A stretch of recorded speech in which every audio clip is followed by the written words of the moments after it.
Back to my YouTube channel. ഇത് നമ്മുടെ Dorset വ്ലോഗിൻ്റെ രണ്ടാം ഭാഗമാണ് കേട്ടോ. ഇത് കാണാത്തവരുണ്ടെങ്കിൽ ദയവായിട്ട് എൻ്റെ ഫസ്റ്റ് വ്ലോഗ് ലിങ്ക് ഞാൻ ഡിസ്ക്രിപ്ഷനിൽ കൊടുത്തേക്കാം, ഒന്ന് കണ്ടേക്കണേ. നമ്മളിന്ന് ലുൽവർത്ത് കോവയിൽ നിന്ന് അവിടെ അടുത്ത് തന്നെയുള്ള അതിപ്രശസ്തമായിട്ടുള്ള സ്ഥലത്തേക്കാണ് പോകുന്നത്, ഡർഡിൽ ഡോർ. ഡർഡിൽ ഡോറിലോട്ടുള്ള വഴിയാട്ടോ ഈ കാണുന്നത്. കാറ് പാർക്ക് ചെയ്തതിന് ശേഷം അവിടെ നിന്ന് ഡർഡിൽ ഡോർ കാണാൻ നേരെ നടന്നുമാണ് പോകേണ്ടത്. ഏകദേശം ഒരു 20 to 25 മിനിറ്റ്സ് വരെ പോക്കുണ്ട്. പക്ഷെ ഇതൊരു സിമ്പിൾ ഫ്ലാറ്റ് പോക്ക് അല്ല കേട്ടോ. വഴിയിലുടനീളം ചെറിയ കയറ്റങ്ങളും ഇറക്കങ്ങളും ഒക്കെ ഉണ്ട്. ചില ഭാഗങ്ങൾ കുറച്ച് കുത്തനെയായിരിക്കും, അതുകൊണ്ട് നടക്കുമ്പോൾ ചെറിയൊരു ഹൈക്കിംഗ് ഫീൽ തന്നെയാണ് കിട്ടുന്നത്. ഇത് നമ്മൾ പോയ ദിവസം നല്ലൊരു സണ്ണി ഡേ ആയിരുന്നു, അതുകൊണ്ട് തന്നെ വഴിയിലൊക്കെ ഒത്തിരി ആളുകളുണ്ടായിരുന്നു. ദേ ഈ കാണുന്നതാണ് കേട്ടോ ഡർഡിൽ ഡോറിലോട്ടുള്ള വഴി. ഇത്രയും ഇറങ്ങി വേണം നമ്മൾ ആ താഴത്തെ ബീച്ച് സൈഡിലോട്ട് പോകാനായിട്ട്. വഴിയിലുടനീളമുള്ള സീനറി ആട്ടോ ഏറ്റവും ഹൈലൈറ്റ്. ഒരു വശത്ത് പച്ച നിറമുള്ള ഹിൽസും മറുവശത്ത് കടലിൻ്റെ കാഴ്ചയുടെ ഫീലും ഉണ്ടാവും. കാറ്റും സൂര്യപ്രകാശവും ഒക്കെ ചേർന്ന് ഒരു നല്ല ഫ്രഷ് വൈബ് തന്നെയായിരുന്നു. ഇപ്പം നമ്മൾ എത്തി നിൽക്കുന്നത് ഡർഡിൽ ഡോറിൻ്റെ ഏറ്റവും ഐക്കോണിക് ഭാഗത്താണ്. ഇവിടെ കാണുന്ന ഈ വലിയ സ്റ്റോൺ ആർച്ച് തന്നെയാണ് ഡർഡിൽ ഡോർ. പലർക്കും ഇത് ഡ്രാഗൺ ഷേപ്പ് പോലെയാണെന്ന് തോന്നാറുണ്ട്, എനിക്കും തോന്നി കേട്ടോ. ചില ആംഗിളിൽ നോക്കുമ്പോൾ ഒരു ഡ്രാഗൺ കടക്കരയിൽ നിന്നിങ്ങനെ തലയുയർത്തി നിൽക്കുന്ന പോലെ തോന്നും. പലരും ഇതിനെ ഡ്രാഗൺ ഷേപ്ഡ് റോക്ക് എന്നും വിളിക്കാറുണ്ട് കേട്ടോ. പക്ഷേ ഇതിൻ്റെ യഥാർത്ഥ പേര് ഡർഡിൽ ഡോർ ആർച്ചാണ്. ഇതൊരു നാച്ചുറൽ ലൈം സ്റ്റോൺ ആർച്ചാണ്. അതിൻ്റെ ഫോർമേഷൻ ഏകദേശം ഒരു 10,000 വർഷങ്ങൾക്ക് മുൻപ് തുടങ്ങിയതാണെന്ന് പറയാം. സീ എറോഷൻ എന്ന പ്രോസസ്സിലൂടെയാണ് ഇത് രൂപപ്പെട്ടിരിക്കുന്നത്.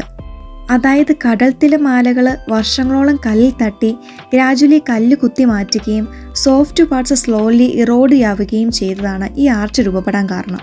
കഴിഞ്ഞ വ്ലോഗിൽ ഞാൻ ഈ ബോട്ട് റൈഡിനെ കുറിച്ച് പറഞ്ഞില്ലേ, അത് നമുക്ക് ഡീറ്റെയിൽഡ് ആയിട്ട് കാണാം കേട്ടോ. ലുൽവർത്ത് കോവയിൽ നിന്ന് ഡർഡിൽ ഡോറിലേക്കുള്ള ബോട്ട് റൈഡാണിത്. ഒരാളിന് ഏകദേശം ഒരു 20 പൗണ്ടാണ് ആയത്. ബോട്ട് ലുൽവർത്ത് കോവയിൽ നിന്ന് പുറപ്പെട്ട് ഡർഡിൽ ഡോറിൻ്റെ ഭാഗത്തോട്ട് പോകും. അവിടെ എത്തിയ ശേഷം ഡർഡിൽ ഡോറും അതിൻ്റെ ചുറ്റുമുള്ള പാറക്കെട്ടുകളും അവിടെ നിന്ന് കാണിച്ച് തന്ന് വീണ്ടും ലുൽവർത്ത് കോവിലേക്ക് നമ്മളെ തിരിച്ചെത്തിക്കും കേട്ടോ. സത്യം പറയുകയാണെങ്കിൽ കരയിൽ നിന്ന് ഡർഡിൽ ഡോർ കാണുന്നത് ഒരനുഭവമാണെങ്കിലും കടലിൽ നിന്ന് കാണുന്നത് തികച്ചും വേറൊരു അനുഭവമാണ്. കാരണം നമ്മൾ നടക്കുമ്പോൾ കണ്ട കാഴ്ചകളെക്കാൾ വളരെ വ്യത്യസ്തമായ ആംഗിളിലാണ് നമുക്ക് ബോട്ടിൽ നിന്ന് ഡർഡിൽ ഡോർ കാണാൻ പറ്റുന്നത്. ആ വലിയ സ്റ്റോൺ ആർച്ചും അതിൻ്റെ ചുറ്റുമുള്ള പാറക്കെട്ടുകളും കടലിൽ നിന്ന് നോക്കുമ്പം അതിൻ്റെ യഥാർത്ഥ വലിപ്പം കൂടുതൽ നമുക്ക് മനസ്സിലാക്കാൻ പറ്റും. ബോട്ടിൽ കയറിയപ്പോൾ ആദ്യം വളരെ പതുക്കെയായിരുന്നു യാത്ര. ഈ കോവിൻ്റെ ഉള്ളിലൂടെ സാവധാനത്തിൽ നീങ്ങുമ്പോൾ ചുറ്റുമുള്ള കാഴ്ചകൾ ആസ്വദിക്കാൻ നല്ല സമയം കിട്ടും. പിന്നീട് തുറന്ന കടലിലേക്ക് എത്തിയപ്പം ബോട്ടിൻ്റെ സ്പീഡ് പതുക്കെ കൂടാൻ തുടങ്ങി കേട്ടോ. അതായിരുന്നു യാത്രയിലെ ഏറ്റവും രസകരമായിട്ടുള്ള ഭാഗം. കടലിലെ ചെറിയ തിരമാലകൾ ഉള്ളതുകൊണ്ട് ബോട്ട് ചില സമയങ്ങൾ മുകളിലോട്ടും താഴേക്കും ഇങ്ങനെ ഉയർന്നു പോകുന്നുണ്ടായിരുന്നു. ജമ്പ് ചെയ്ത് പോകുന്ന പോലത്തെ ഒരു ഫീലായിരുന്നു കേട്ടോ. ഓരോ തിരമാലയിൽ ഇങ്ങനെ ബോട്ട് ഉയർന്ന് താഴുമ്പോൾ ഒരു ചെറിയ റോളർ കോസ്റ്റർ ഫീൽ തന്നെ കിട്ടുന്നുണ്ടായിരുന്നു. ആദ്യമൊക്കെ കുറച്ച് ടെൻഷൻ തോന്നിയെങ്കിലും പിന്നീട് നല്ല രസമായിരുന്നു കേട്ടോ. എല്ലാവരും ചിരിക്കലും വീഡിയോ എടുക്കലും കാഴ്ചകൾ ആസ്വദിക്കലും കൂടെ ഉണ്ടായിരുന്നവരൊക്കെ നല്ല രസമായിരുന്നു. ഇതിനിടയിൽ ബോട്ട് ഡ്രൈവർ അല്ലെങ്കിൽ നമ്മുടെ ഈ ഗൈഡ് ഉണ്ടല്ലോ, അത് കൂടുതലായിട്ട് ഈ ഡർഡിൽ ഡോറിനെ കുറിച്ച് നല്ല ഡീറ്റെയിൽഡ് ആയിട്ട് പറഞ്ഞു തരുന്നുണ്ടായിരുന്നു. ഡർഡിൽ ഡോർ എങ്ങനെയാണ് രൂപപ്പെട്ടത്, എത്ര വർഷങ്ങളായി ഇത് നിലകൊള്ളുന്നു, കടലിലെ തിരമാലകളും കാറ്റും ചേർന്ന് എങ്ങനെയാണ് ഈ ആർച്ച് രൂപപ്പെട്ടതെന്നൊക്കെ ഡീറ്റെയിൽഡ് ആയിട്ട് പുള്ളി പറയുന്നുണ്ടായിരുന്നു. നമ്മളിപ്പോൾ കാണാൻ പോകുന്ന ഈ ആർച്ച് ഉണ്ടല്ലോ, ഇത് മനുഷ്യനുണ്ടാക്കിയതല്ല. ഇതൊരു പ്രകൃതി തന്നെ ആയിരക്കണക്കിന് വർഷങ്ങളെടുത്ത് രൂപപ്പെടുത്തിയ ഒന്നാണ്. ഒരു കാലത്ത് ഇത് മുഴുവൻ ഒരു വലിയ പാറക്കെട്ടായിരുന്നു കേട്ടോ. പിന്നീട് കടലിലെ തിരമാലകളും കാറ്റും വർഷങ്ങളോളം ഒരേ ഭാഗത്ത് അടിച്ചുകൊണ്ടിരുന്നപ്പം പാറയുടെ ദുർബലമായ ഭാഗങ്ങൾ പതുക്കെ പൊളിഞ്ഞ് ഒരു ചെറിയ തുള രൂപപ്പെട്ടു. ഈ ചെറിയ തുറവാണ് പിന്നീട് വലുതായി ഈ ഇന്നത്തെ ഈ കാണുന്ന വലിയൊരു ആർച്ചായിട്ട് മാറിയത്. ഇന്ന് നമ്മൾ കുറച്ച് മിനിറ്റുകൾ നോക്കി നിൽക്കുന്ന ഈ കാഴ്ച രൂപപ്പെടാൻ ആയിരക്കണക്കിന് വർഷങ്ങൾ എടുത്തിട്ടുണ്ട് എന്ന് ആലോചിക്കുമ്പോൾ തന്നെ ഒരു അത്ഭുതം തോന്നുന്നുണ്ടല്ലേ. ഇവിടുത്തെ കല്ലുകൾ പ്രധാനമായിട്ടും ലൈം സ്റ്റോൺ ആണ് കേട്ടോ. കടലിൻ്റെ ശക്തിക്കെതിരെ എല്ലാ ഭാഗങ്ങളും ഒരുപോലെ നിൽക്കാത്തതുകൊണ്ടാണ് ചില ഭാഗങ്ങൾ പൊളിഞ്ഞു പോകുന്നതും ഈ ആർച്ച് മാത്രം ബാക്കിയാവുകയും ചെയ്തത്.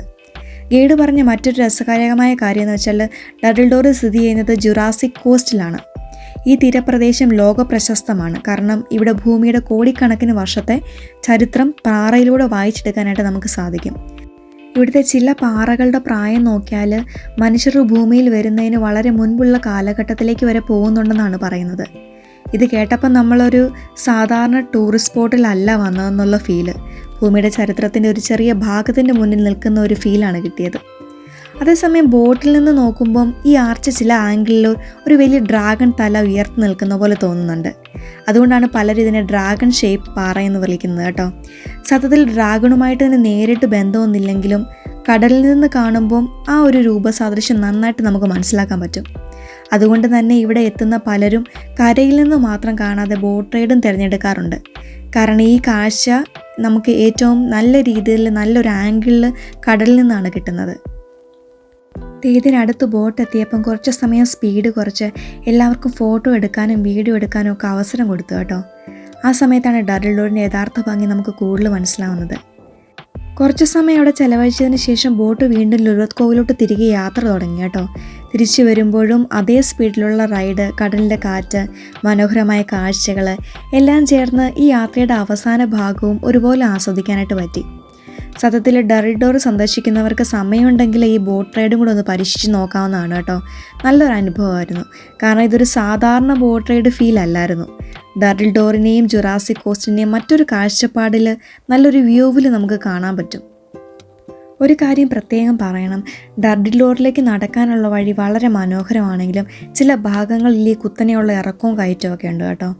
നടക്കാൻ ഇഷ്ടമുള്ളവർക്ക് അത് വലിയ പ്രശ്നമല്ല.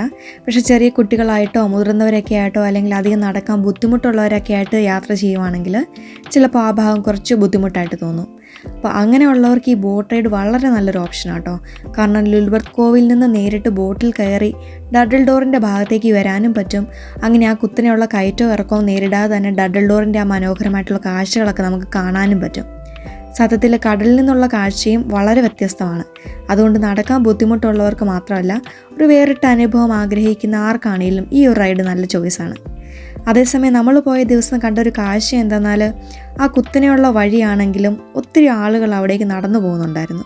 ചെറിയ കുട്ടികൾ മുതൽ മുതിർന്നവർ വരെ കുടുംബങ്ങളായിട്ടും സുഹൃത്തുക്കളൊക്കെ ആയിട്ടും കപ്പിൾസൊക്കെ ആയിട്ടും എല്ലാവരും നല്ല രീതിയിൽ ആസ്വദിച്ച് നടക്കുന്നുണ്ടായിരുന്നു. ആളുകൾ ഇടയ്ക്ക് നിർത്തി ഫോട്ടോ എടുക്കുന്നുണ്ടായിരുന്നു, കടലിലെ കാഴ്ച ആസ്വദിക്കുന്നുണ്ട്, കുട്ടികൾ അതിൻ്റെ ഇടയ്ക്ക് ഓടി നടക്കുന്നുണ്ടായിരുന്നു. ആ മുഴുവൻ അന്തരീക്ഷത്തിന് ഒരു പ്രത്യേക ഫീൽ ഉണ്ടായിരുന്നു. അങ്ങനെ ഇന്നത്തെ നമ്മുടെ അഡ്വഞ്ചറസ് ആയിട്ടുള്ള ഈ മനോഹര യാത്ര നമ്മൾ അവസാനിപ്പിക്കുകയാണ് കേട്ടോ. ഈ വീഡിയോ എല്ലാവർക്കും ഇഷ്ടപ്പെട്ടു എന്ന് ഞാൻ വിചാരിക്കുവാണ്. ഇഷ്ടപ്പെട്ടിട്ടുണ്ടെങ്കിൽ തീർച്ചയായിട്ടും നിങ്ങൾ ലൈക്ക് ചെയ്യാനും കമൻറ്റ് ചെയ്യാനും മറക്കരുത്.